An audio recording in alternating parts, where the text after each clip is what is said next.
And now you can see all this charcoal and you're wondering, what's this all about? How are we going to save a Phalaenopsis like this with that? And welcome to the Nature Company and another orchid revival video. If you're interested in seeing more content like this and you're not subscribed already, subscribe below and hit that notification bell to be notified of any upcoming videos. So let's get on with the show. Hair, makeup, hair, oh, hat, makeup, beauty mode. Time to rescue and repot another dying, miserable Phalaenopsis. Yellowing leaves, insect ridden.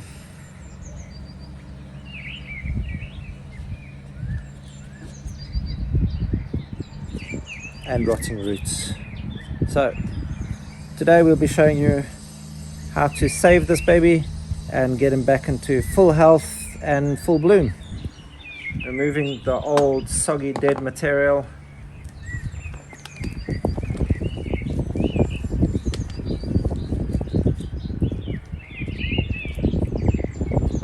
Splitting the leaf down the center and peeling it away. Sanitizing our equipment and cutting away all the rotten stuff.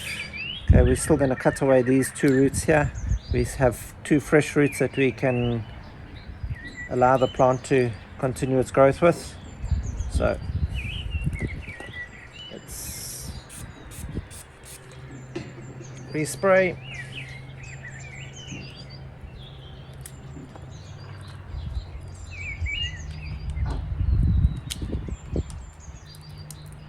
Peel away the old leaf sheaths.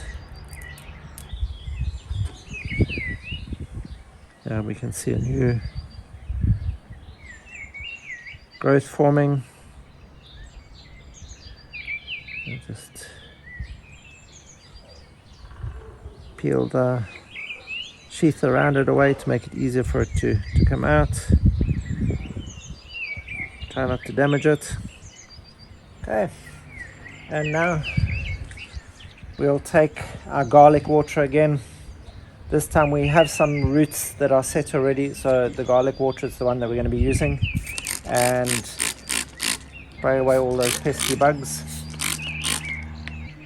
See, I'm really trying to get in there into all of those little gaps. This garlic will kill the soft bodies of the little insects that are in there,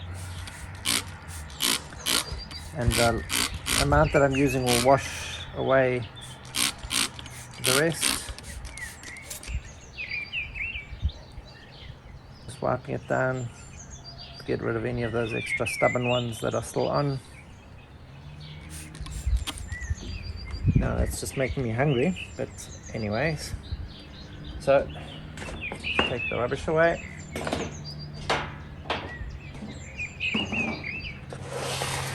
Now you can see I've got 3 different media that I'm going to be mixing: the charcoal, lacquer, and long fiber sphagnum moss.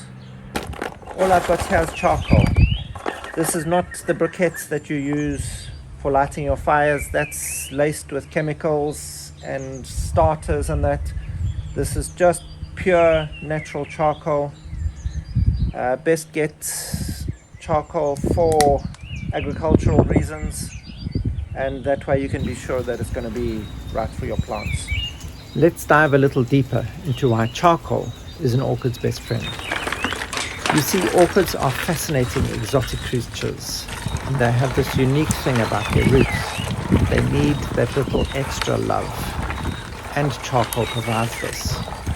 When you pot an orchid, you want to create an environment that mimics its natural habitat.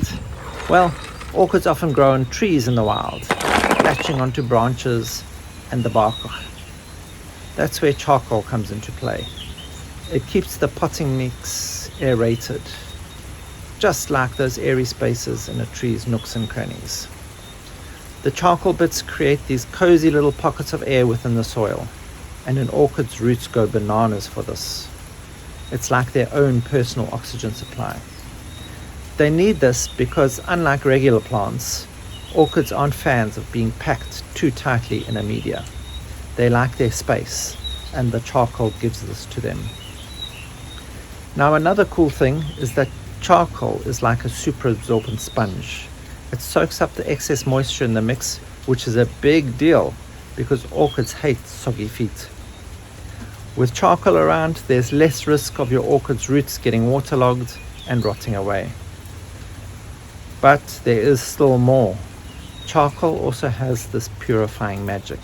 It traps impurities and odors, keeping your potting media fresh and clean.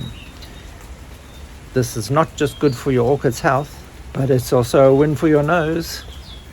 So when you add charcoal to your potting mix, you're creating a home that's comfy and just right for your orchids. They'll thrive, rewarding you with stunning blooms, and you'll get to enjoy their beauty. It's like a little secret ingredient for your orchid's success. But remember, it's just one part of the orchid growing puzzle, but it is an important one. Treat your orchids to some charcoal goodness and they'll thank you with their vibrant, elegant flowers. But charcoal does come with a warning. You have to be more vigilant with your watering. Okay, this sphagnum moss is to hold the water. The charcoal is to supply carbon and also to give good aeration. The lacquer is to help move the moisture around the pot and hold on to the nutrients that we supply through feed because of the EC components of the lacquer. Okay, so let's get this done. It's going to be easy. We're just going to be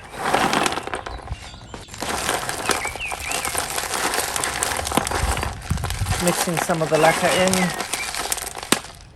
Then we'll take some of the long fiber sphagnum moss, spreading it around.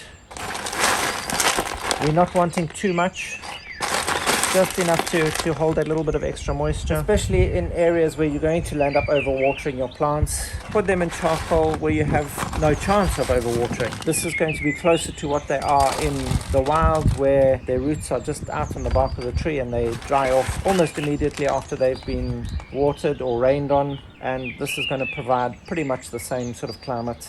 And also one thing about charcoal doesn't seem to hold cold.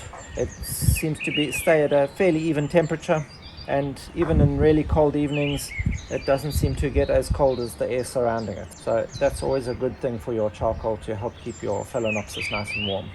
So now that you've set your orchid nicely in its pot, now you can get back to your life and enjoy watching your orchid grow. Thanks for watching.